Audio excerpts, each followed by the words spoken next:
We are currently working on some files I'm getting ready to use for some 3D prints I found online. Kind of digging this one.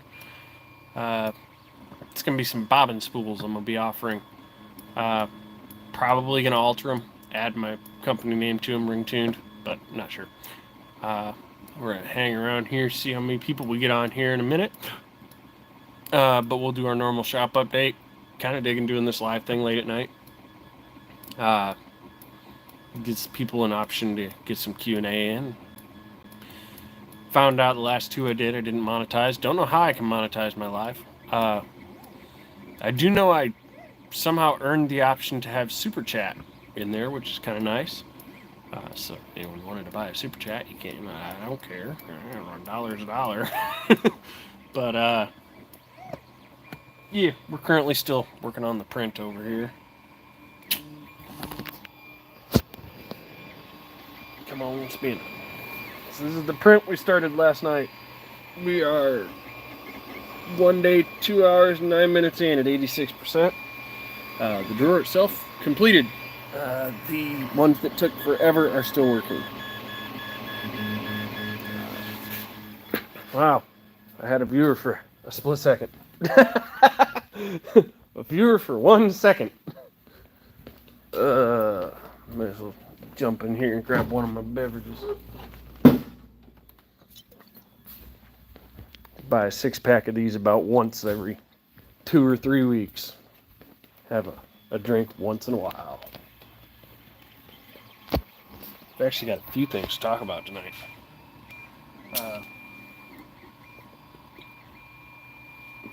Let's go through what we got going on. Those who want can ask later.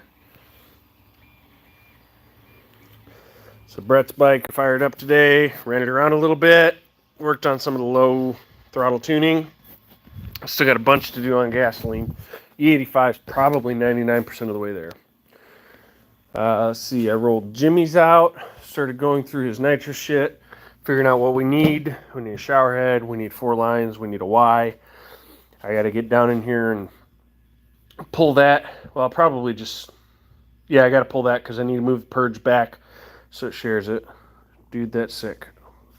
Hi, Keith. Let's see.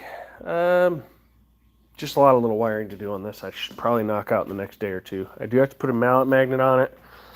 I have no clue whatsoever how the heck this MPS is supposed to bolt up. It just doesn't seem right. I'm not sure. I'm not sure if it's supposed to replace this cap entirely. It's the only thing that makes sense to me. I'm going to have to look on their website. Never seen that button before. Well, I've seen it. I've just never installed it. Let's see. Oh, my oranges. I was eating oranges earlier. This girl. How much horsepower on which one? That one? Or that one that I was riding around over there? Oh, the MS3 bike, by the way. This thing. Hold on.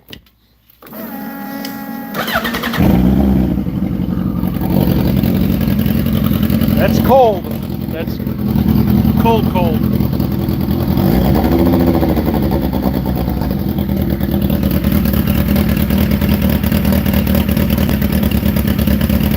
It runs better when it warms up. I'll give it that. I got some warm-up enrichment stuff to work with.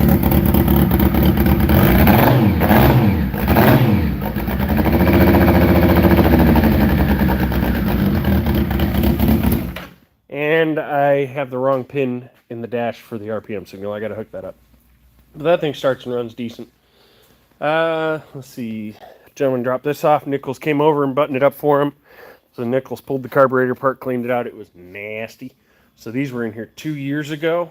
And we went through. He has 3 of them. We went through, cleaned them up. His kids rode them for the end of the summer. And then he parked them. And they've been sitting ever since. So we're back to that. We charged the battery up. Clean carburetor, drain the gas out, put fresh in, and this little thing runs pretty darn good, actually.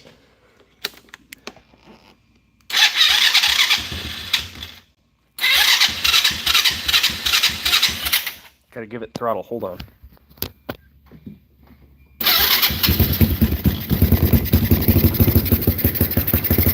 Carburetor life.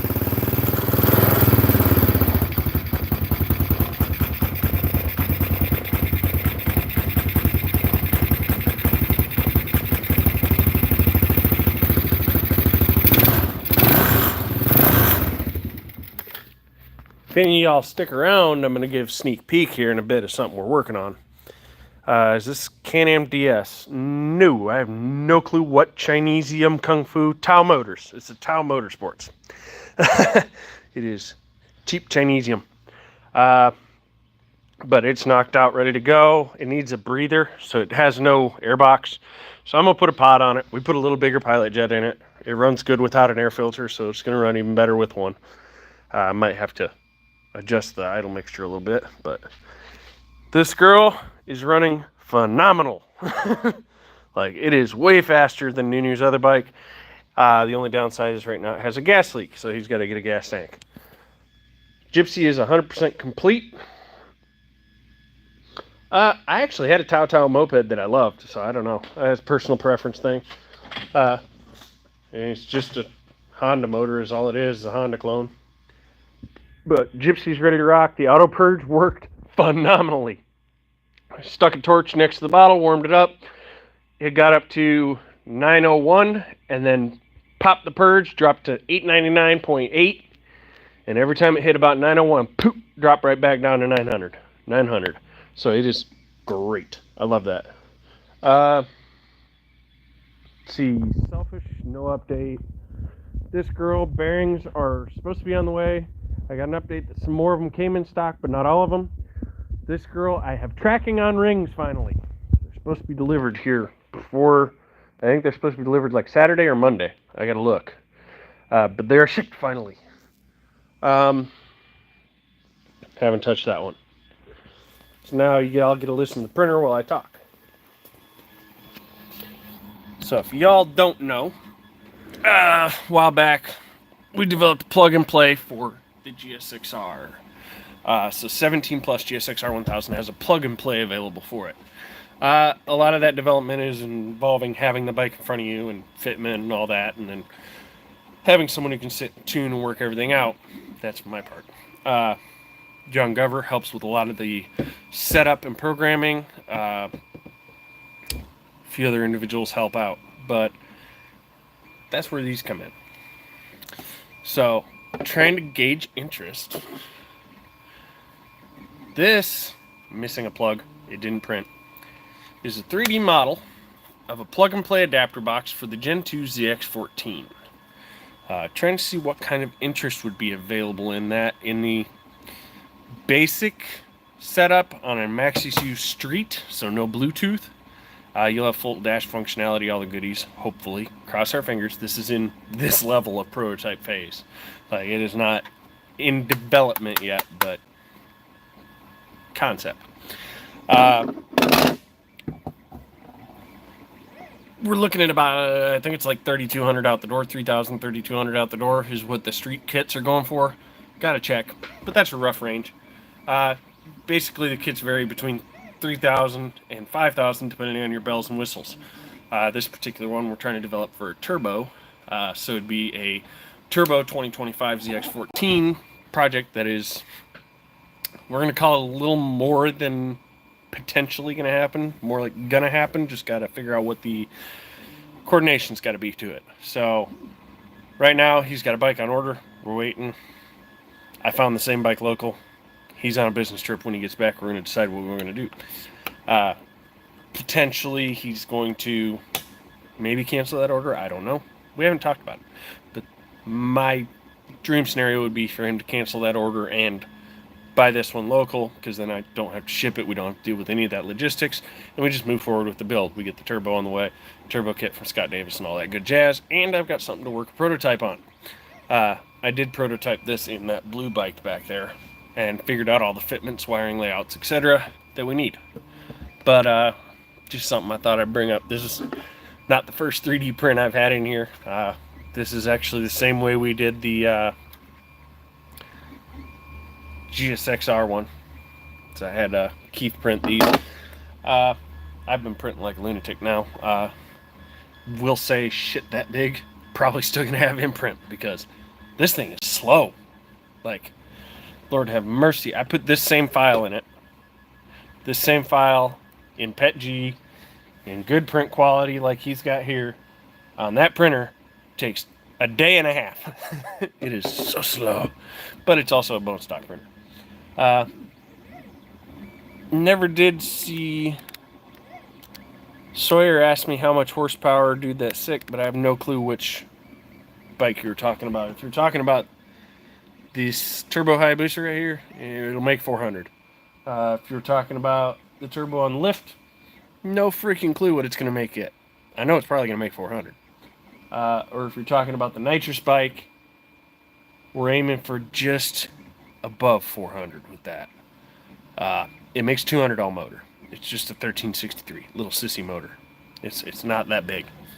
It's the absolute pooch of nitrous bikes. It's fast.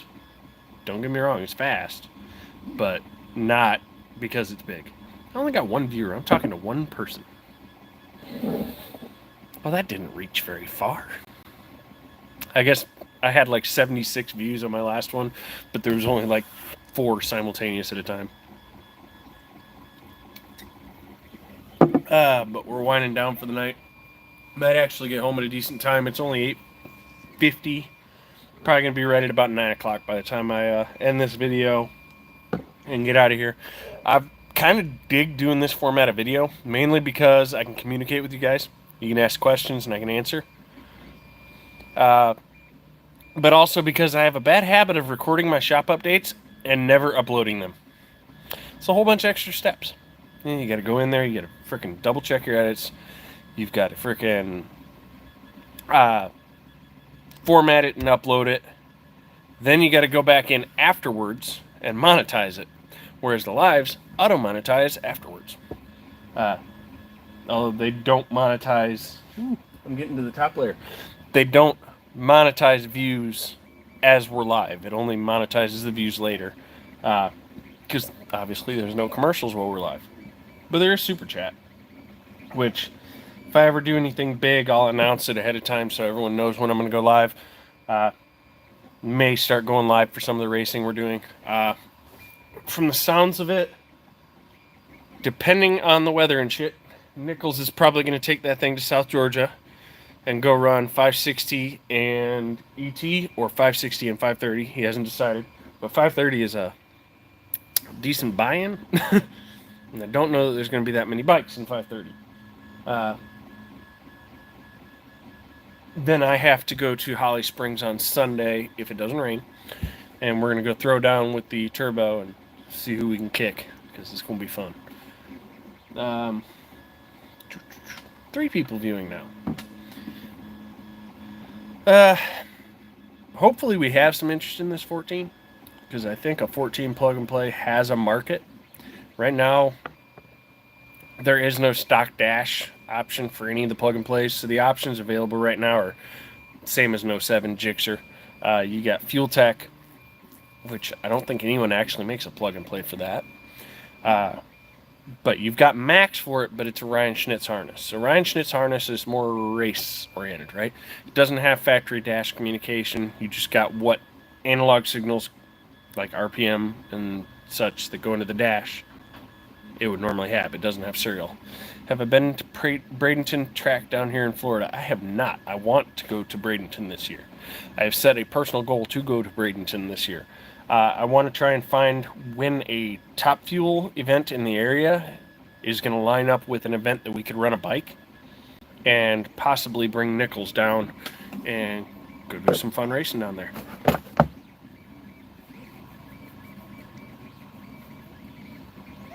I mean, Florida sounds like a blast. I've been to Florida, so the closest I've been to Bradenton was driving by with that dyno over there on a trailer. So I bought it just south of Bradenton. About an hour south of Bradenton, so I can't say just south, but a decent way south of Bradenton. Christian's back. He probably wants to see this. It's still printing. 1 day, 2 hours, 23 minutes. 87%. I really thought about hanging around, but it was only at 75% at 24 hours. So we've gained 10% in 2 hours, which means I've got at least another 2 hours of print time. Probably not going to hang around for it. It is so slow. But I would love to run in Bradenton. That track seems amazing, and to be honest, it's been years since I've put a bike out the quarter mile. Years. The Bandit was the last bike I took down the quarter. And I ran a 1021 at like 135, I think. Something like that. It was slow. That was back when it was still all motor, and I was running like 650s, 640s.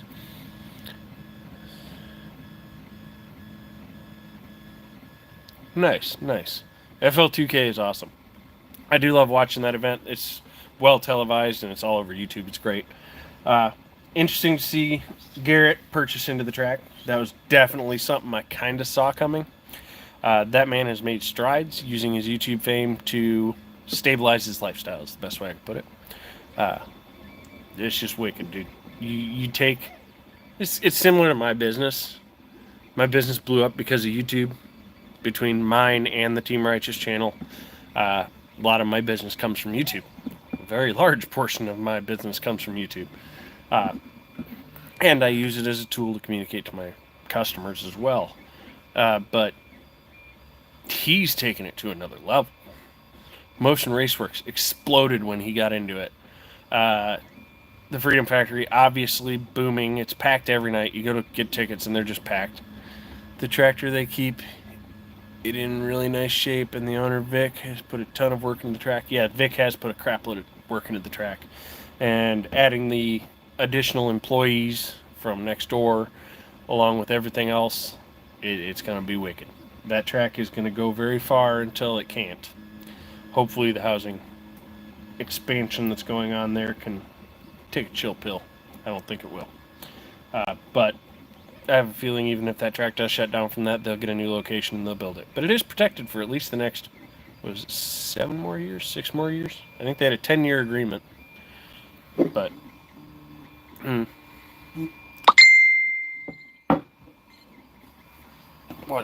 sorry. Back to still trying to sell this bike.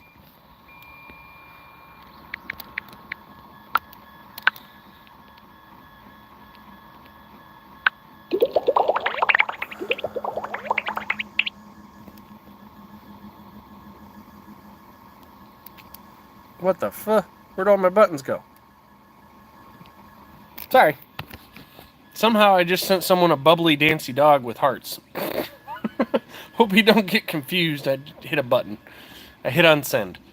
Someone asking what's the lowest I'd take from my bike. $1,250 cash is the lowest I'll take from my bike, if anyone was interested. That's that SV, or VZ, that I've got. It's currently sitting in my driveway, and at some point needs to find its way back here to the shop. I put it in my driveway because someone wanted me to deliver it up there, and it fell through. Lord, I keep wiping stuff on this desk and finding dirty spots, and it's just going to drive me absolutely batty. Didn't realize how dirty this desk was. Oh man, that shines up good. Been slowly cleaning this thing up. I actually got to use it for wiring earlier. It's really nice.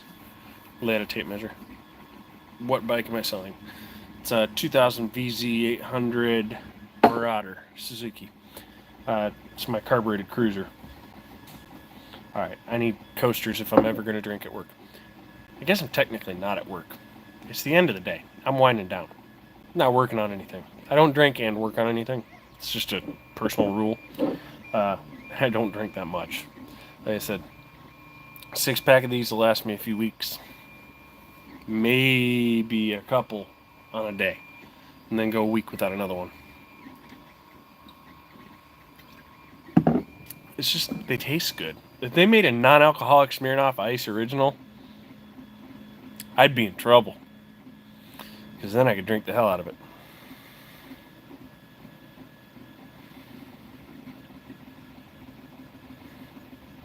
Talk to text makes me sound stupid. You have not messaged me before. So I am notorious for being elbows deep in a bike and reaching over and tapping the talk to text mic and then tapping send. And I've sent some really silly messages. It is not abnormal for me to do that. Ooh. It's starting to look like something. It's on the last letter over here. We're at 88%.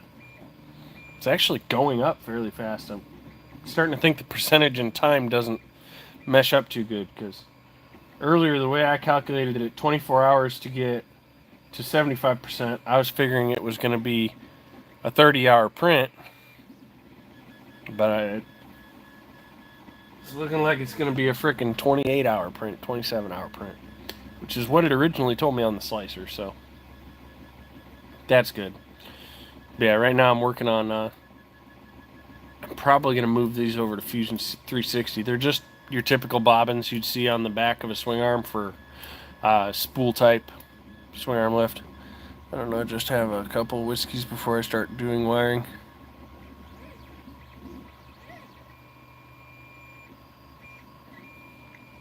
I cannot drink and wire. I cannot drink and work on much.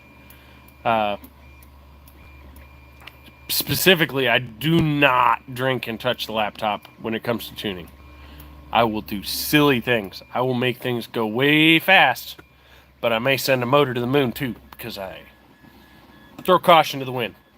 You know, I might take a bike that's got a 175 shot with, 15 degrees of timing out, running fat, like 0.80, 0.82, and decide to lean it up to like 0.85, 0.86 with 8 degrees of timing out of it, or 10 degrees of timing out of it. The next thing you know, they come back with no spark plugs.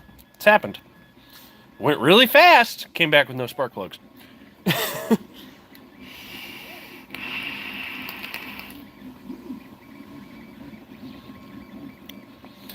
You got to be real cautious on certain bikes with the timing. Those timing numbers may sound a little aggressive. So 175, let me just jump in here. Brain not braining. Calculator. 175 divided by 50. 3.5 times 4. Damn it. 3.5. 3.5 times 4. I should be able to do that in my head. Is 14 degrees timing. That's actually on par for like a GS6R. Okay. Motorcycles for 20 years. Off-road dirt bikes, four-wheelers, doing some Harley stuff and cruiser stuff, some street bike stuff. But I prefer ... Oop, oop, oop. There's more. The off-road stuff, so I have really good grasp of everything you're talking about. If you're into the Harleys, somebody makes an M8 plug-and-play for Max ECU that is freaking awesome. He just did a plug-and-play for a Pro Charge bike that's getting given away. But onto that timing thing I was getting in. 14 degrees is a pretty good pull for a GS6R 1000. 175, yeah, I'd be pulling at least 14. GS6R 1000, sorry, I meant to say for a Busa. For a GS6R 1000, I would double that. 28 degrees, I'd be yanking out of that thing. Learned that lesson the hard way. So normally 4 per 50 is standard, right? Pull 4 degrees per 50 horsepower. No, I thought he was partying it out. Oh. No, he's selling a roller. Guy sent me a link to a bike. I thought he was going to go buy it. Now he thinks they're parting it out. He's not parting it out. He's selling it as a roller. So you got options. You can buy it as a complete bike minus pipe, roller with a max, or just a roller. Honestly, roller with a max would be his best personal option. He's already got a wicked motor and not so wicked of a chassis. Although with a shock, that chassis is going to be pretty decent, but it's way short wheelbase. Be even better, buy that thing with the clutch, the max, and the chassis. Then it'd be rocking, because he's got a wicked motor for that.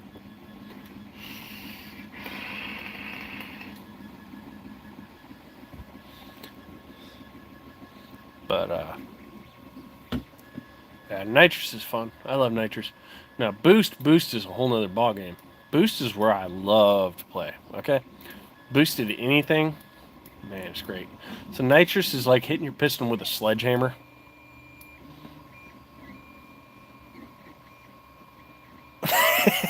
Just a 20-pound hammer. I've been there. Been there. Been there, been there. Those are the days where I come in and something stupid happens and I'll look at it, look around, and I just go home. Because I know the whole day is about to snowball.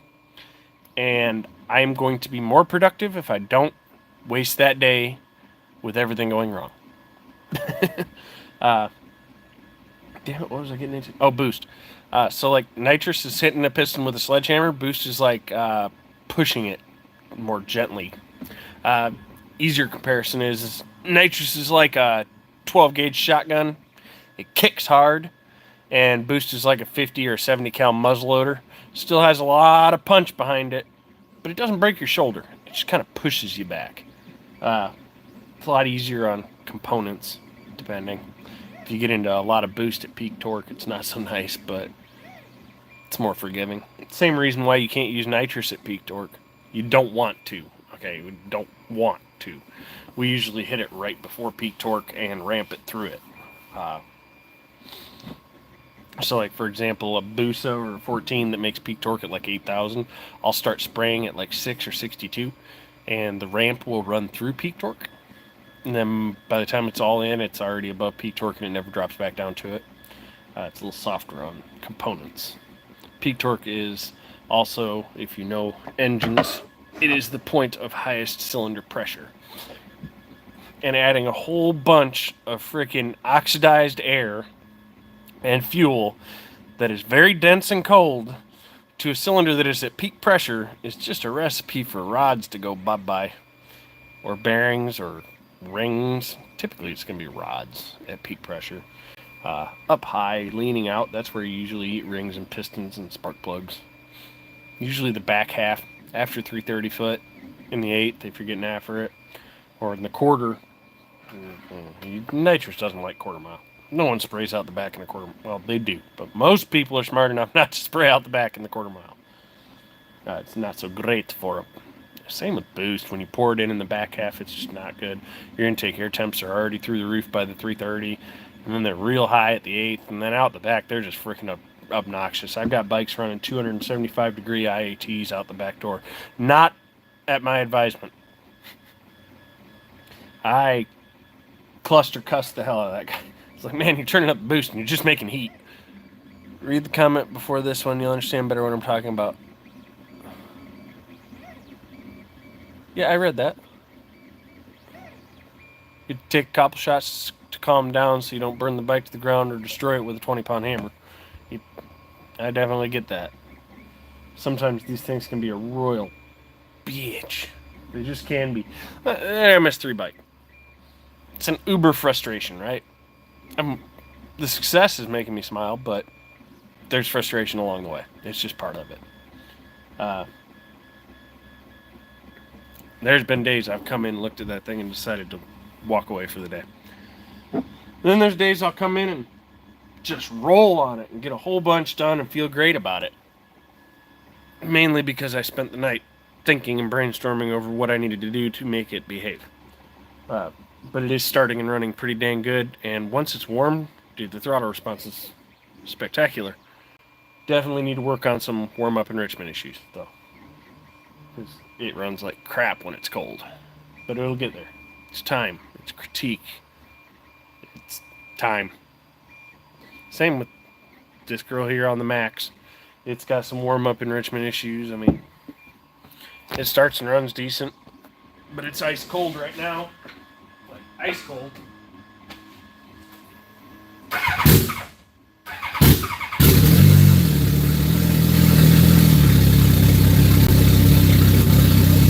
It'll die. It's running through the startup and then it'll fall into the warm-up. You'll hear as soon as it drops into warm-up.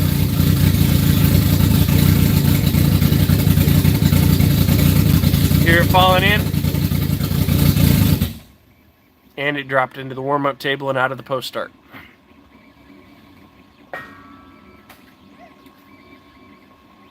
And I only get a couple shots a day to work on that, and I just blew one. So normally I would have been in on the laptop at that time, following the tracer through this post start to keep track of how much enrichment was in it and how it sounded and how it was behaving, and moving those numbers over into the warm-up enrichment table and deducting them from the numbers it had already run through. So you got to take, and if this is your post-start fuel, highest fuel, and then it tapers off over time, you add to the warm-up enrichment to bring this up, but then you just brought all this up here up, and you got to drop this down to match. Otherwise, now your post-start is going to be richer than sin, and it's going to be happy after a few seconds. Balancing game. Anytime you add or subtract from a table, it screws things. Off-road stuff, I have a really good grasp of everything you're talking about.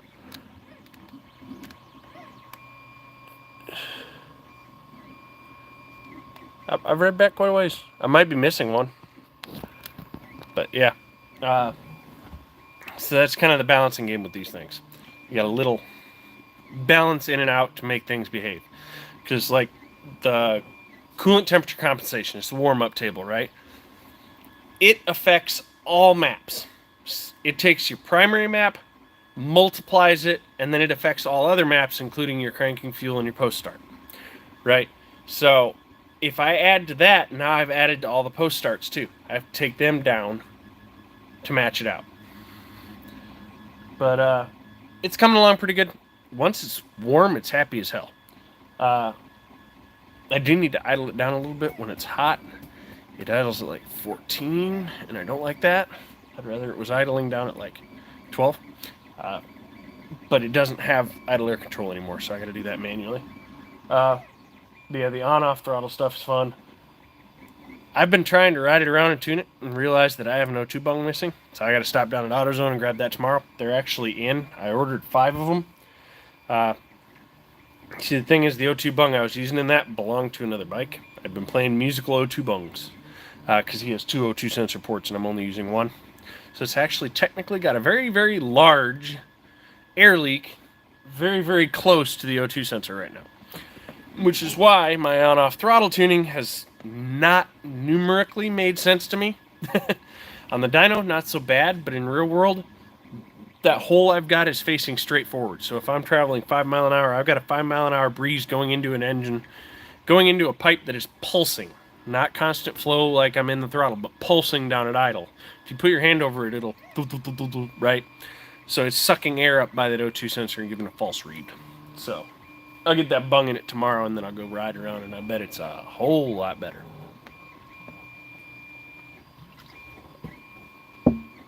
I bet it cleans up in 1 or 2 rides. Then I can go ahead and drain that pump 93 out. I just put 3 gallons in that thing, but I'll probably need all that for that one too. And then I can put it back on X85, and that will be what it gets delivered on. He's going to receive that bike on X85, and I can't wait to get the message later when he puts 93 in it and he gets heartbroken. Because the difference on these bikes, the way I do them, E85, which is X85, is the can version, and pump gas. There's 2 boost maps. Let's see if I can get one open here. Let's show you. Because I've had people think it's the fuel that's adding all this horsepower. It's not the fuel adding horsepower. It's me. Let's open. Who do I have in here? That one works. This one works good. This is Derek Dumas.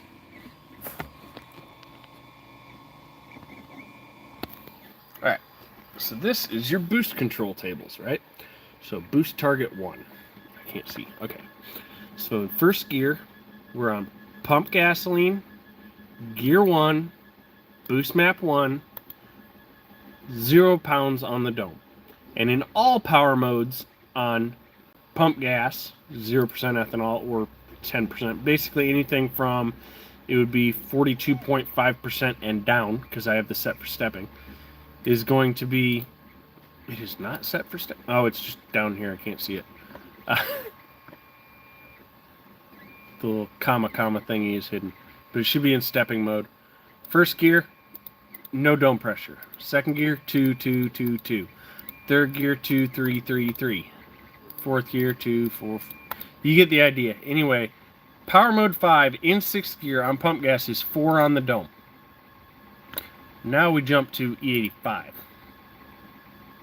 See why it seems like you gain horsepower just dumping fuel in.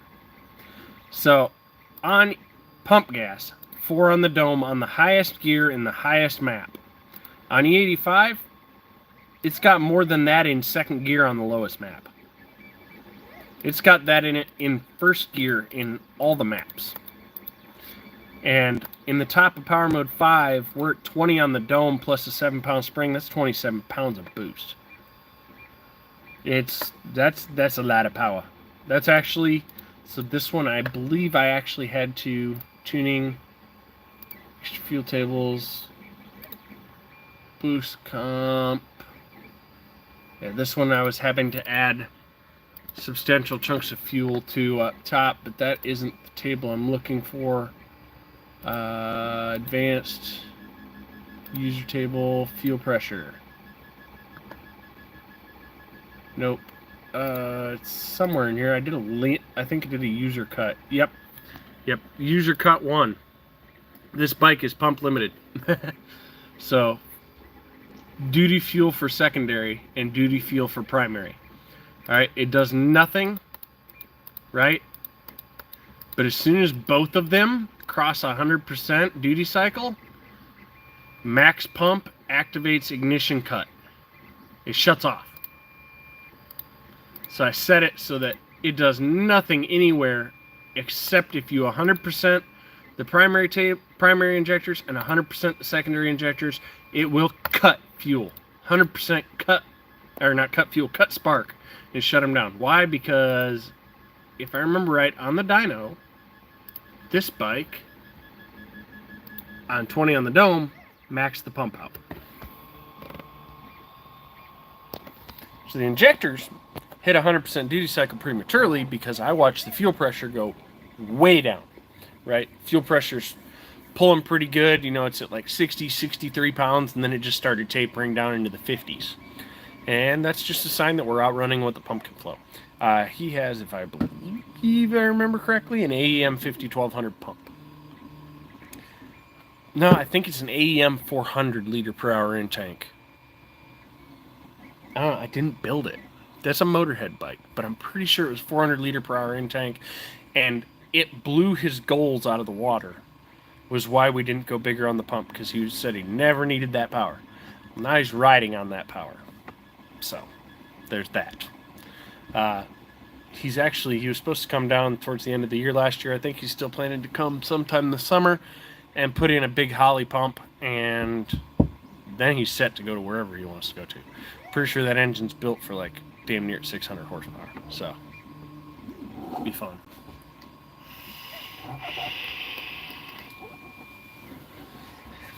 I'll just have to probably put it on the dyno after that and verify that once I get up. Where is it? Where's my boost comp, fueling comp? 28 psi is where I had to add 15% more fuel because the pump started dwindling and the fresh pressure, everything was just maxed out. So I'd most likely have to take this comp that's climbing at 21 pounds of boost. We were only at 4% comp. So I'm going to assume it'd be 5 or 6% up there is what we'd actually be aiming for. No, that's an ignition retard. Where's my fuel comp? There it is.